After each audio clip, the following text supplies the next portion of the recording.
Good afternoon mga kapagsiw. Today is March 4 ba? Hindi ba ako nagkamali? Ay nako. Alam niyo yung mga kababayan natin nga nasa Middle East ngayon, nasa Lebanon, nasa Qatar, nasa Iran, Iraq, Kuwait, Oman, Israel, Jordan. Lahat na nasa around the Middle East, sana makakauwi kayo kasi marami kami mga pinsanan dyan. Marami kami mga kapitbahay dyan. Naku, lalo na ang aming pinsan nga nandyan yata sa Middle East ngayon parang nagsalita siya sa akin na hindi siya makakauwi dahil sarado ang mga airport. Kawawa naman yung mga Pilipino niyan nandyan na nakulong sa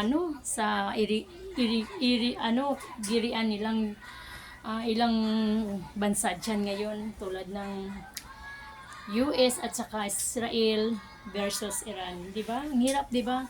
Naghanap buhay tayo parang mabuhay tapos pupunta tayo sa mga bansang 'yan parang mamatay, 'di ba? Ang hirap.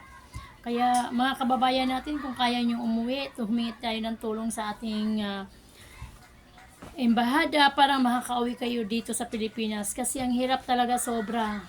Ang dami ngayon nangangamba dyan ngayon. Sus ko, kung manonood lang tayo sa mga nangyayari, napakahirap sobra. Kahit ako na wala ako dyan, napahirapan akong mag-isip. Mahirapan akong manood. Parang ako yung naapektuhan mga kapaksew.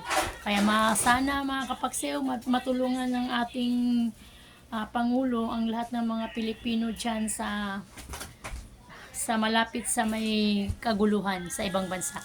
Kaya thank you very much sa inyo. Kailangan safe sana kayo ngayon.